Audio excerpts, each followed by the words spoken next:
because the difference is in a theater production, you can't forget your lines. There's no take one, take two, take three. It's, you either get it right, you either improvise real quick, you're working as a group, you're learning your blocking, you're learning your lines, which usually are 10 times as many lines. I've had as many 300 lines in a theater production. So to me, they're a lot more disciplined than a TV film actor because of that reasoning. Now, is it more dramatic if you're not in a big theater where you're mic'd up? You do have to project louder.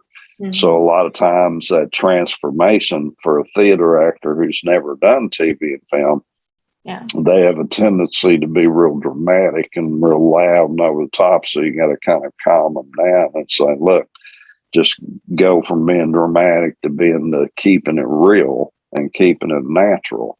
And they can make that transition because they're used to being disciplined. When you're doing a big theater production, you're going to get your butt chewed out a lot by the director in front of everybody. And so you get used to that. It's kind of like being on a football team or something, and you make a bad play. The coach is going to call you out in front of everybody. And then same as in theater, I've had quite a few embarrassing moments, but it's part of the game and you appreciate that. The other thing is you must have a demo reel, have to. A lot of people say, well, what do I need to do? Even if you're a kid and you're 3 or 4 years old, obviously you don't have any footage from anything. So what you do, number one, you get what's called an actor's portable self-taping kit. Now, a lot of people tell me, they'll say, oh, I've got ring lights in my house and I've got a sheet up against a wall or whatever. Well, that's not a portable self-taping kit. What a portable self-taping kit comes with either ring lights or an umbrella. I like the umbrella lights better because they don't tend to cast a shadow like the ring lights do. And you get a backdrop, a screen to put up. And they come in a little bag like you would take a beach chair to the beach. So the good thing is, like, we had an actress in Atlanta that was 19 years old, and there was a movie called Playing Through, which was a golf movie, SAG, about a African-American professional golfer lady back in the 60s. Well, this young lady was booked as her daughter through us, through our agency. So she was down here in Sarasota for 3 weeks filming with, the star. And she got 4 auditions through us during that period of time. Yeah. Well, where was she going to audition? In the hotel? There's nowhere in the hotel with no distractions. There's either a bed or furniture or pictures or any kind of distracting in the background. They're going to immediately delete that and go to the next one because they're getting thousands coming in. Mm-hmm. So I advise the actor do a monologue and keep it under a minute. In fact, all your demo reels should always be under a minute. The reason being, a lot of people have 3-4 minute demo reels.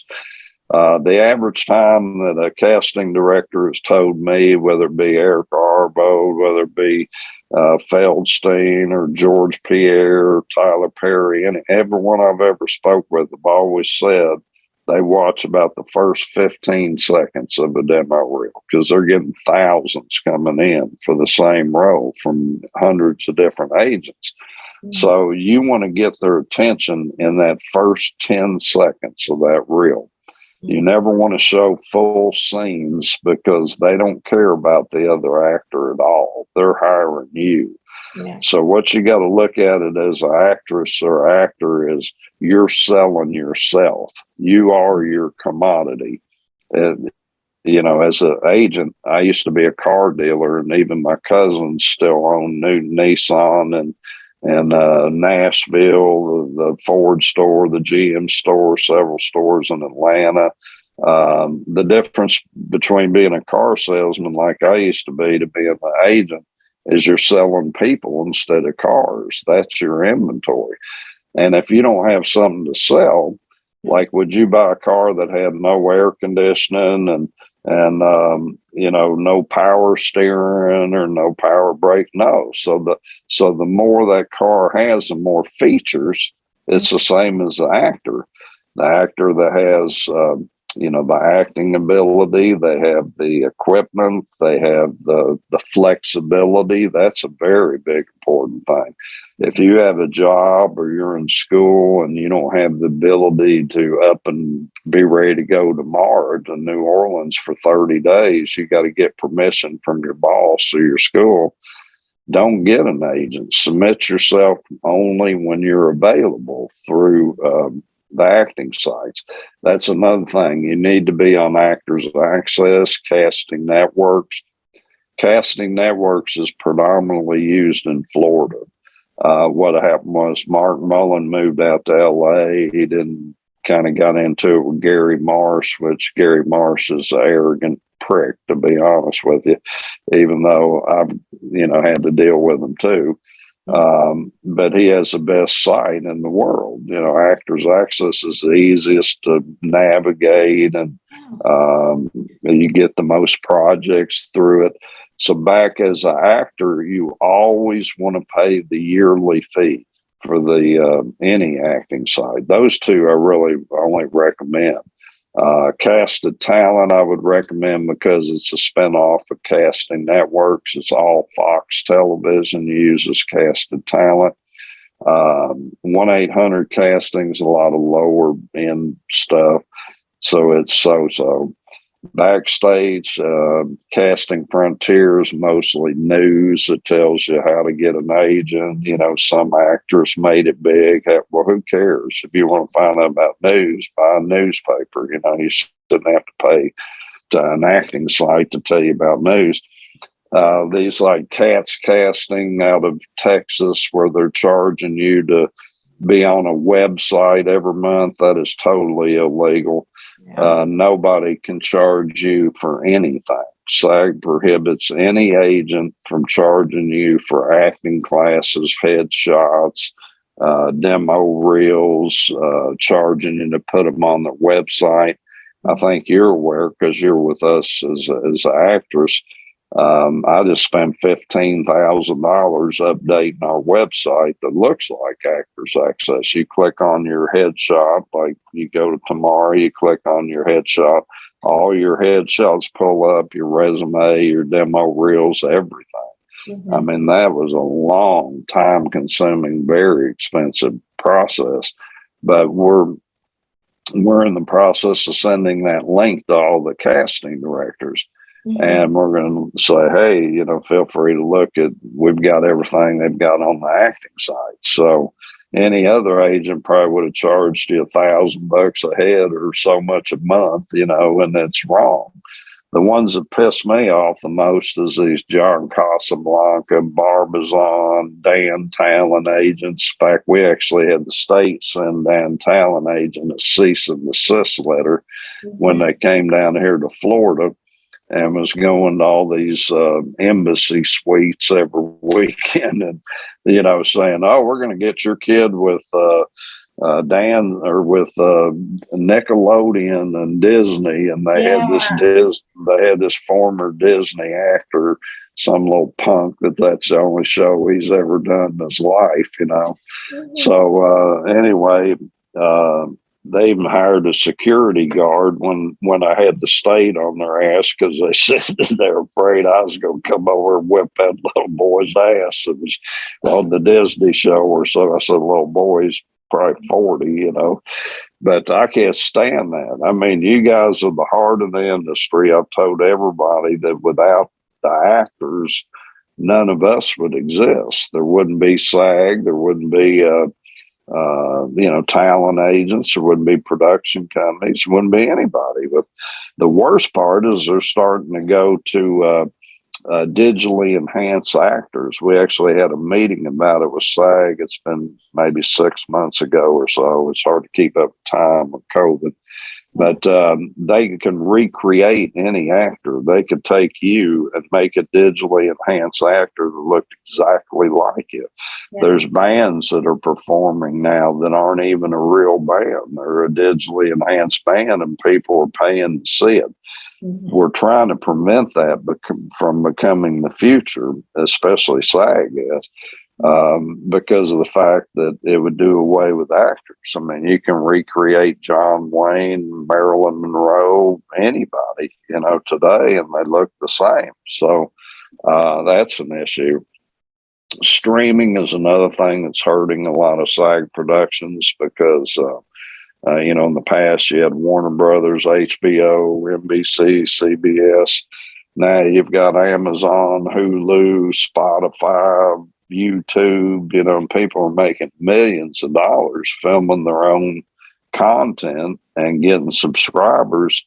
I knew a guy's filming little 7-minute movies every week that were on different topics like, racial profiling when you get pulled over, or any kind of injustices or any kind of current events. He was filming different, once a week, filming a 7-minute low budget, just like a SCAD project or something. They're much like they have the equipment, from the school, because they pay $100,000 a year to go to school there. But anyway, he got up to 200,000 subscribers a month at $5.95 a piece. That meant he was bringing in $1.2 million a month off of filming these 7-minute videos and putting them on YouTube. That's where a lot of the stuff is going to. A little kid made $5 million last year selling toys on YouTube. They were getting, he's like 5 years old. Yeah, so that's what a lot of people are getting into, and it's hurting the production companies tremendously. I actually got an email day before yesterday from SAG saying, "Do you realize that 2 of your actors quit SAG and joined Fire Corps?" Well, first of all, they didn't tell me which 2 they were, so I didn't have an idea of, who it was. But I said, "Well, what do I have to do with that?" And they said, "Well, you should always convince them that they need to be SAG over Fire Corps." And I said, "Well, I don't even know how you join Fire Corps. I know the difference is Fire Corps allows you to work both union and non-union, whereas SAG, you can only work non-union if it's print. You can't do any other non-union. But the benefits of SAG over Fire Corps is the pension plan, your safety on set. Now everything's gone to self-tapes, but in the past, everything was in person. You had to go to in-person audition. And it's like a big cattle call. Well, if you're SAG and you're supposed to be, your call time for your audition is 3:00 and it's 4:00 and they still haven't called you in, they have to pay you. If you have to sit there for more than an hour, they have to pay you for being there. So there's a lot of benefits to SAG. I don't know that much about Fire Corps. I know you have to pay fees just like you do for SAG. The SAG dues are, depending on what state you live in, they're anywhere from $2,500 to $3,000 to join. They're about 200 and something every 6 months. They'll even let you make a payment plan when you decide to join. In other words, you don't have to pay the $3,000 up front. You can pay whatever they agree to let you pay per month. So those are the benefits. Should you join SAG as soon as you're eligible? My advice is no, not unless you have a lot of footage, a lot of experience, a lot of training that you can compete with those SAG actors. Because it's kind of like being a amateur, athlete comparing to jumping into the pros. I mean, and it's the same when you take lessons from people for acting classes. Find you an actor such as like Mark McCullough that I mentioned earlier that has been there and done it. You don't want to take an acting class from somebody that had a one-liner in a movie, because they don't know shit from Shinola, to be honest with you. They don't know any different than me and you. So the thing is, it's like taking golf lessons from Tiger Woods or your next door neighbor. I mean, which one are you going to do if you had the choice? Yeah. So you want to learn from someone who's been there and done it, and has the experience. So I hope I answered that part. I don't mean to do all the talking. Yeah. No, you're fine. Let's see. What advice would you give to aspiring actors?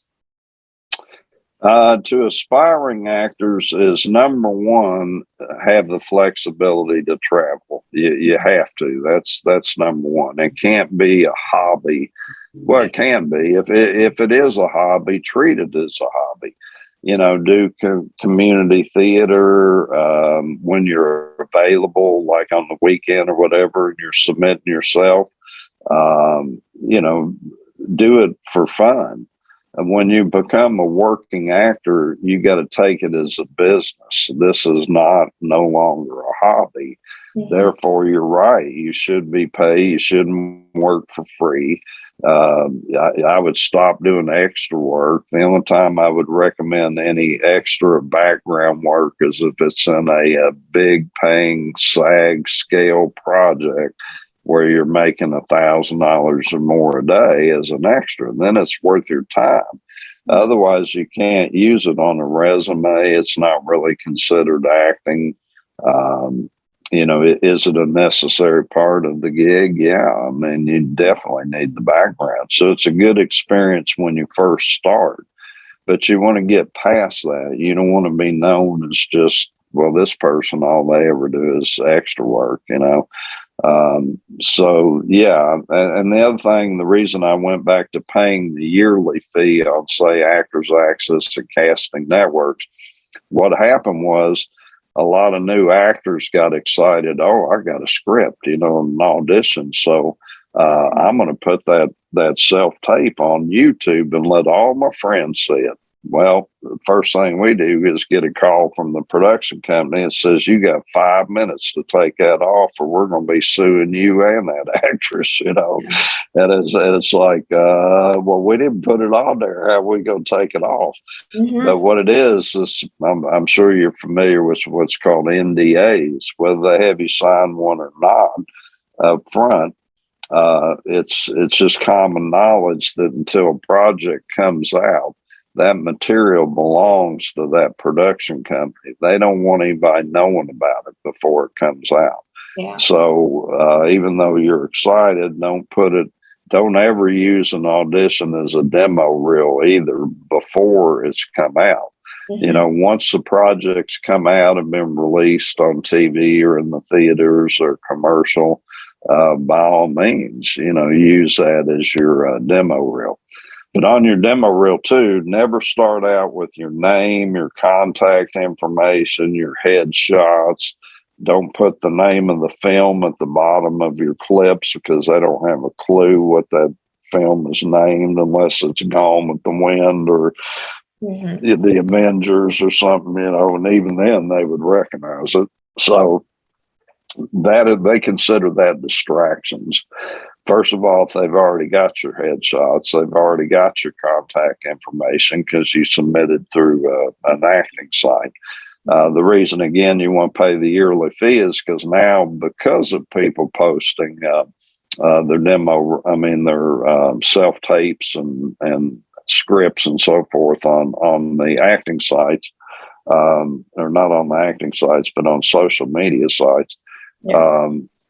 When now, if you notice, instead of them attaching the script, they're giving you a code like E3756. Well, it kills me when these actors will call me up. They'll say, yeah, I can't pull my scripts. Or any way you can help me pull it because they know we can get them for free. Yeah. But the problem is we got to go through all the steps you do too. Mm-hmm. And what it does, the reason they're using those is now when you put your name in, it watermarks your name across the script. So if you were to put that on social media, they would know who did it because your name's on it. It's a shame they've had to go to that, but that's what they're going to. But apparently when you go to pull it, they charge you. I don't know how much because I always paid the yearly fee when I was an actor. But apparently they charge you $5 or whatever. Same with self-submissions. You should always be, as an actor, submitting yourself constantly, all the time. I book myself 90% of the time as an actor. My agents book me the other 10%. I never paid them a dime when I booked myself because they had nothing to do with it. Now, if they're paying the agency fee on top of it, I have been known to say, yeah, well, here's my agent so that they get paid too, because, they've submitted me to so many things, and your time will come. It's a matter of keeping persistent and keeping going, and one day your time will come. But don't get jealous of other actors and how they get it and I didn't get it, because heck, if we all knew how to get booked, we'd all be famous and rich, because there isn't any rhyme or reason to any of it as to why they pick who they pick. Yeah, I gotcha. Based on your personal experience, what relationship should a client or an actor and agent have? Should it be personal, professional? What do you think? Well, first of all, if an agent comes to you, run, take off running, because agents don't hold open auditions ever. Never, ever, ever. A legit agent hold an open audition. I've been in business, it'll be 5 years in May. I've probably personally only met maybe 20 out of 400 actors I represent. Yeah. All of them were referrals from all over the country. They asked me to be on a podcast for SAG. I was the first agent invited when they started their podcast, and I picked up 6 or 7 really good actors all over the country, not purposely. They just from listening to what I had to say. But they've been booking good. 2 of them were LA SAG actors. 2 were in Houston. 1 was in New York, 1 Atlanta, 1 here in Florida. Ended up ultimately signing. But I think it goes back to any business. Your customer's always right. You treat your customers to the utmost respect. We wouldn't exist without you guys. Your success is our success. And that's the way you should deal with it. The problem with most agents is so competitive, just like there is actors. There's 30 SAG agents in Atlanta. There's 40 in Florida. In order for them to survive, most of them have never been on set. They've never been in your shoes. They don't have a clue what it's like. So they look out for themselves. And, they promise you the moon and deliver nothing. Now, I had an actress the other day in LA, very good voiceover actress, tremendously talented, but she kept asking me, well, how many auditions can I expect per month from you? And how many bookings can I expect? I said, that depends on you. Yeah. And she kept insisting on, well, I was referred to you by a lot of people that you rep out here in LA. And I said, well, ask them, how many requests do they get? It's all about submissions. Your agent, you want an agent that's going to submit you nationwide or worldwide for that matter. So you want to make sure your passports are up to date, because there's a lot of shows shooting in Vancouver and Toronto right now, a bunch of them. There's a show that just shot in Hungary, Budapest, Hungary. We've had one in China. We've had one in Puerto Rico. We had one just in Mexico. So you got to be ready to, have your passport and stuff up to date and be ready to go. But the agent just gets your foot to the door. It's up to you to kick the door down. I mean, we're submitting you. Once you get that self-tape request, everything falls back on the actor. There's this misconception that, if I get a better agent, I'm going to get booked more. Well, if we pick up the phone and call a casting director and say, I got the right person, they'd hang up on us and probably never would do business with us again. Because most of us do not pitch talent. They don't have time. You can imagine if you're a casting director and all of a sudden the phone's ringing all day long and they say, I've got the perfect person for this. You just don't have time for all that. The only time you pitch someone is like when I had that 12-year-old girl that played guitar. That was kind of, and sang. It was kind of unusual. It would be like a one-legged French man that played the French horn or something. Yeah. Well, I've got a one-legged French man that plays the French horn. You want me to send them to you? Yeah, then you would pitch them. But other than that, that isn't the way it works. It's the actor is who gets herself booked. Never is it the agent.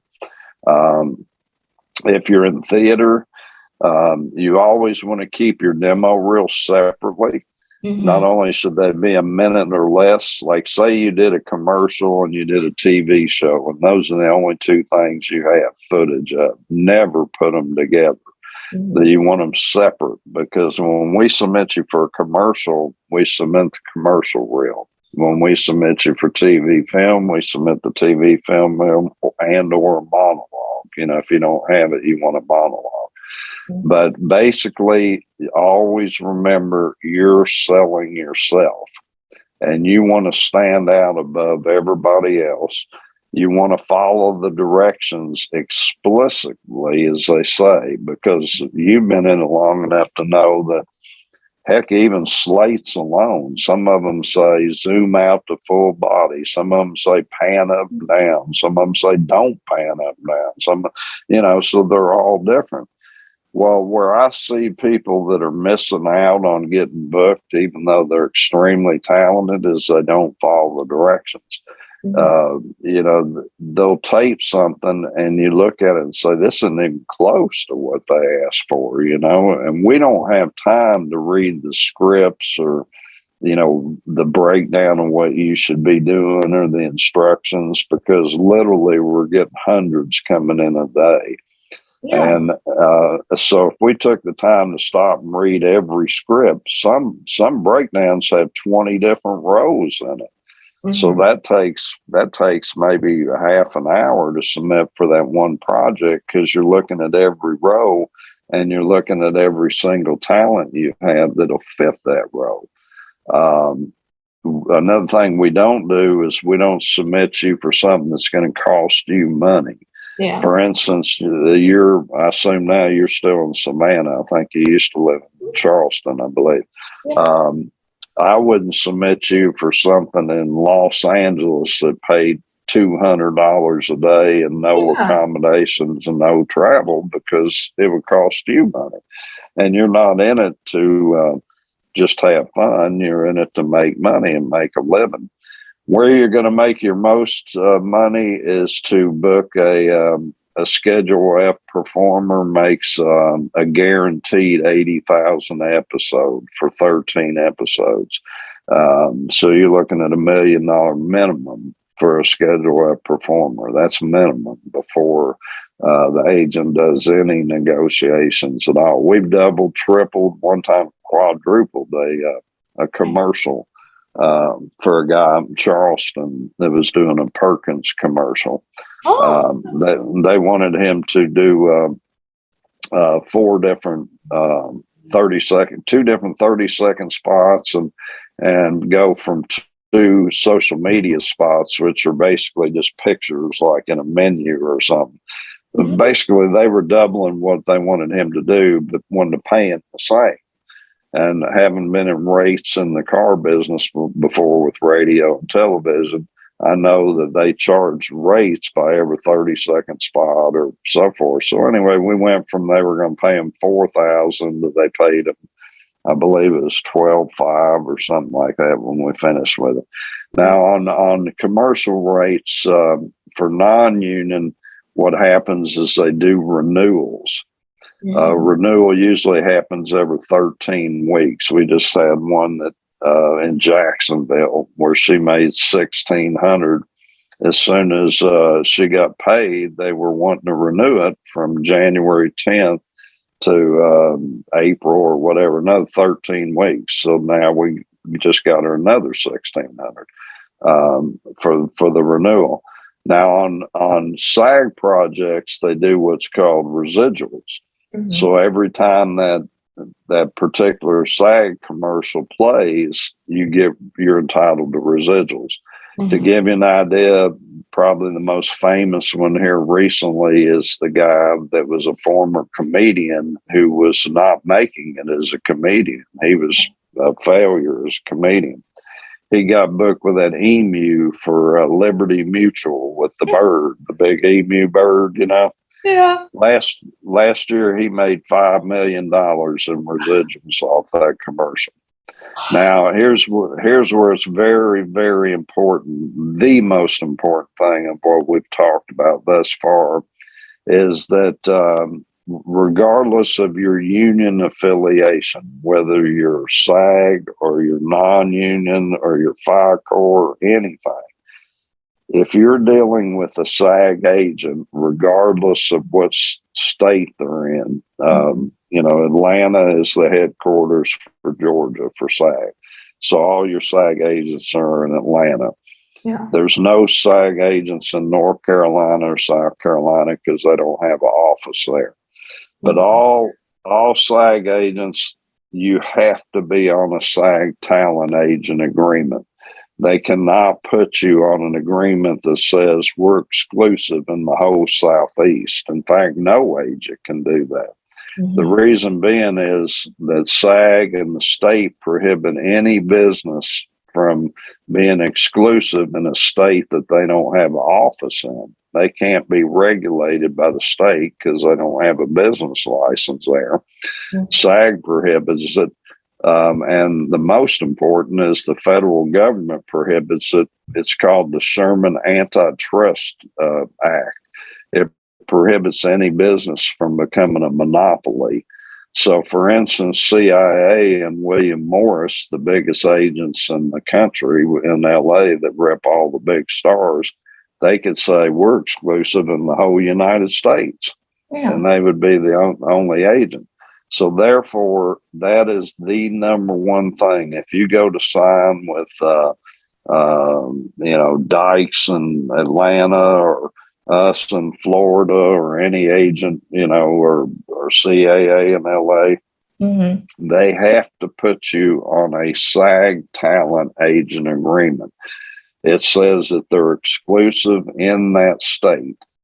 So when you sign with us, you're exclusive with us in Florida. No other agent can submit you in Florida. However, all of us can submit you in any other state. Now, if you were to sign with an agent in Georgia, we could no longer submit you to Georgia. They couldn't submit you to Florida. That's the way it works. Like I had a actress call me the other day. She said, I don't understand how you're able to submit me in Georgia and you don't have an office here. I said, but well, do you have an agent in Georgia? She said, no. I said, well, there's your answer. As long as you don't sign with an agent there, I encourage my actors, please don't ever sign with an agent in Georgia because that's where we're getting most of our bookings. That's where everything's happening. They're the new little Hollywood. And the reason is because they got the tax credits. Louisiana has tax credits. Kentucky just got them. So you're going to see a lot more productions going on in Kentucky. It's already starting. And then Georgia has them. Here in Florida, I was asked to be the one of the judges for the 48-hour film festival. First 3 years I was agent. So I got to work with the film commissioner as a judge, you know, for the 48-hour films. We've been trying to get it passed here in Florida for years. It got 58% last time. Needed 60 to pass. So we still haven't got it here. Thus, we went from number 9 in productions to number 2. I mean, went from number 2 to number 9, I should say. We were second in the nation in productions in Florida. Now we're number 9 because we don't have tax incentives. So we lost the Ballers with The Rock down in Miami. We lost the Right Stuff with Leonardo DiCaprio that was shooting over on the west side or the east side of Florida. We've David Makes Man in Orlando with Oprah Winfrey. You know, we're losing all these productions because of the fact that we don't have the tax incentives. The other thing to look out for, like I say, is double dipping. You cannot be exclusive in the Southeast. They can't hold your pay. By state rules, we have to turn the pay over to you within 5 days if we receive it. We send them out the day we get them because it's easier to keep track of. Fortunately, no check is bounced that we deposited prior to us mailing the check to the town. So that's been good. But yeah, I mean, that's how it works from both sides of the fence. I don't know if you have any other questions that I haven't answered. I don't. You answered all of them. Yeah, the main thing is to be persistent. But don't even try to get an agent. You can actually go on our website. We did a 10-minute video called The Do's and Don'ts in the Industry. A lot of the agents got pissed off about it because most of it, it pertains to them. But I've had agents threaten to sue me. I said, go for it, baby. I want to get court, because you all be out of business when I get through with you, because I look after the talent, because once again, we wouldn't exist without you guys. You are the heart of the industry, and our success is totally based on your success. If you don't get booked, we don't get paid a dime. But yet we have to keep up our bonds. That's another thing. If you don't get paid by an agent, SAG agents are bonded, and so are state agents. Go after their bond if they don't pay you. That's what the bonds are for. But yeah, that's about it in a nutshell. It's just I've seen kids, like I had a kid the other day that I worked with in a show at Busch Gardens, one of the 17 kids I worked with. He left Busch Gardens. He went up to New York. He booked Charlie and the Chocolate Factory with Kristen and Burrell on Broadway. He performed there for 6 months. His little sister, I rep one of his sisters, his youngest sister, right now is doing Mrs. Doubtfire on Broadway. Her pictures are on all the buses in New York City and stuff. And she's only 8 years old, so he booked Charlie and the Chocolate Factory when he was 12. Last week, he's only had one TV show in his whole life. He booked House of Cards as an extra in House of Cards. Well, last month, he just wrapped a movie called Armageddon Time. Mm-hmm. And it's starring Anthony Hopkins, Anne Hathaway. He played their grandson. He was there for 30 days on set. That tells you what kind of role he had. He sent me pictures of him and Anne Hathaway. He sent me pictures with him and Anthony Hopkins, they were both sitting in their director's chair with his name on the back of his chair and Anthony Hopkins' name on the back of his chair. And Anthony Hopkins had his arm around him. And that was a picture he sent to me. The kid's 17 years old. And that's what all he's accomplished thus far. So it doesn't matter what age you get into acting. It's a matter of being different. When you give a tape it exactly the way it says, that you interpret the character, and then give them a diverse take. The only time you only give them one take is if it's like a 5-page script or something. It's so long that you can't give them 2 takes.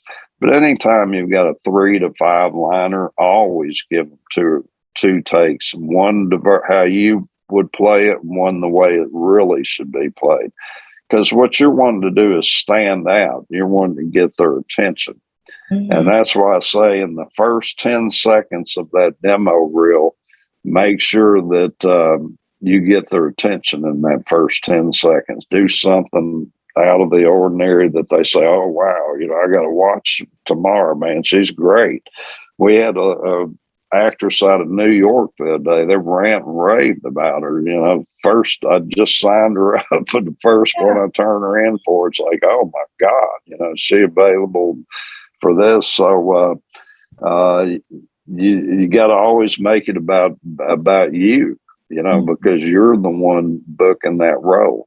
And like I say, never put full scenes in a demo reel because they could care less about anybody else in that scene. Just go from one clip of you to the next clip of you, 10 seconds, 10 seconds, 10 seconds, that preferably shows your diverse ability. Like 110, a lot of people have the misconception, oh, I'll just put up, like I've got an actor in LA that he's performed with Kevin Bacon, and I could go on. I mean, a bunch of big stars. And he's got about 50 clips that are about 10 seconds long.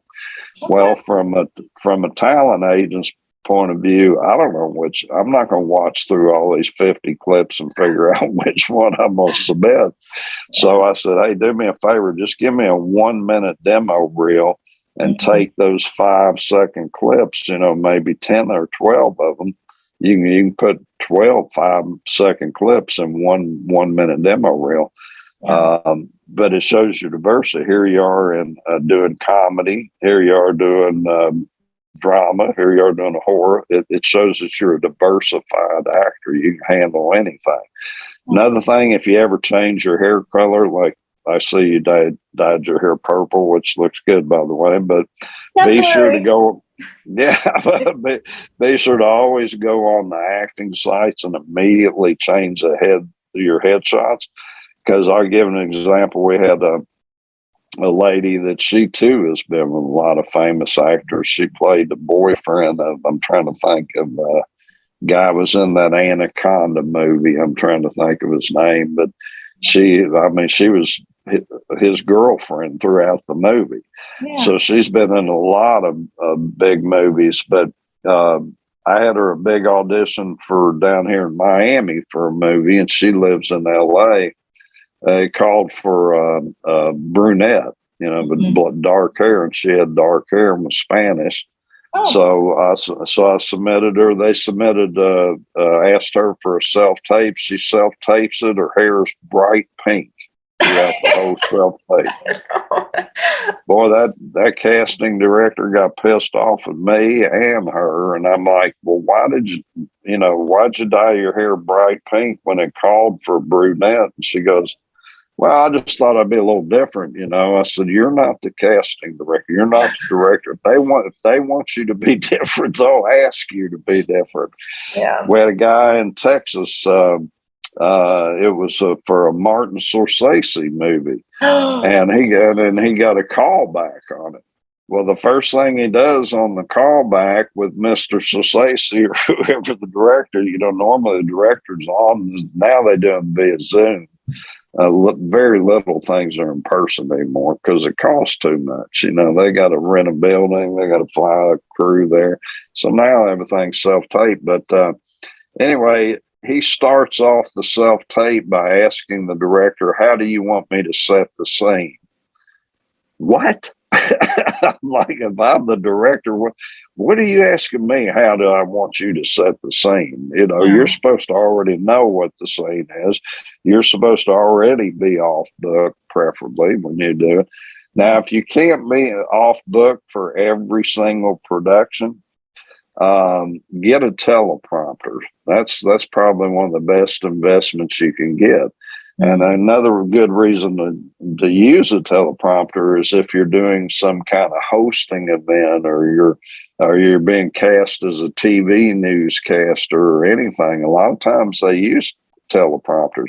We even used one for a Toyota commercial back when I was an actor.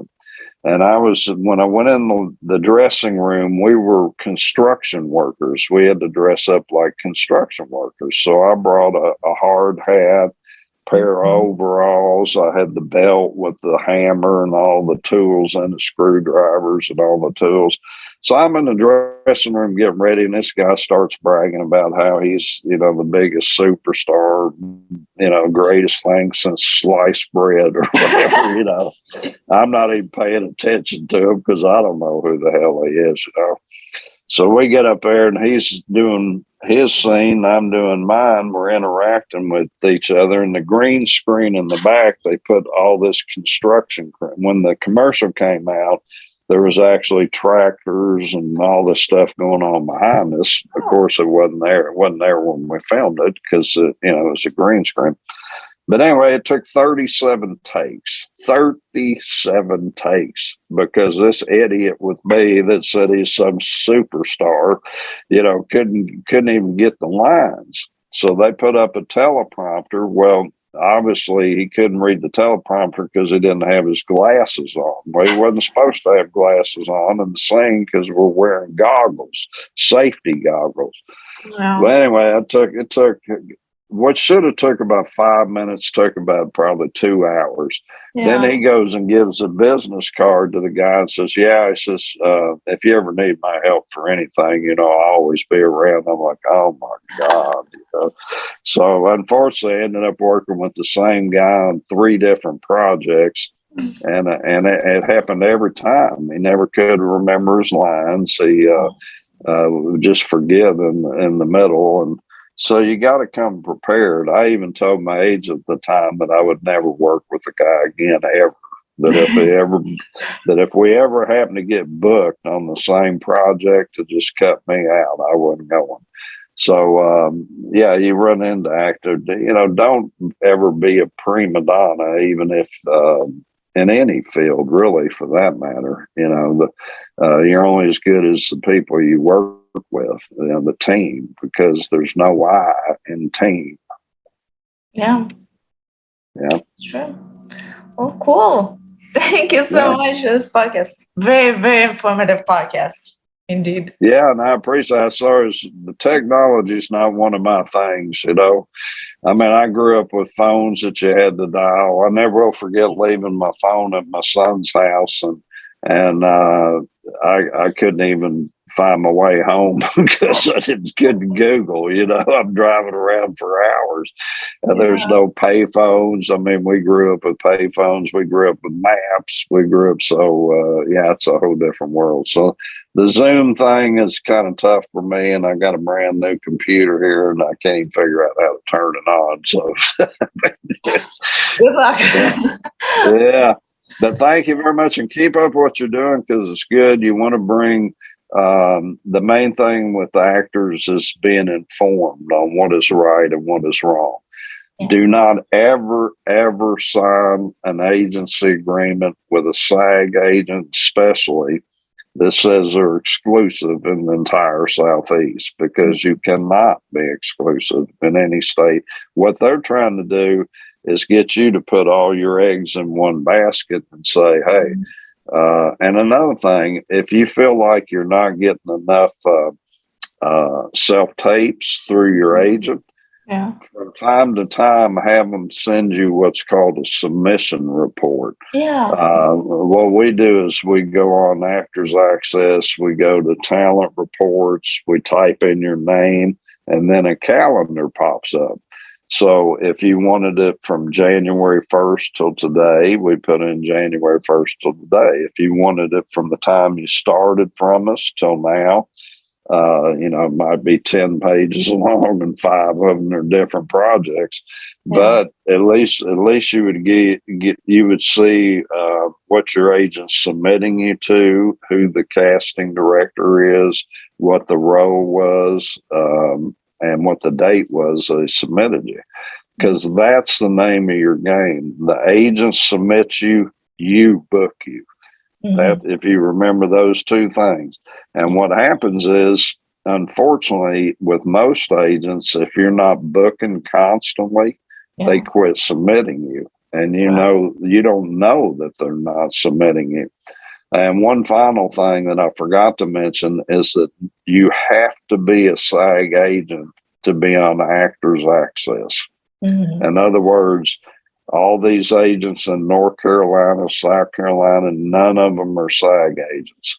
None of them can be on Actors Access.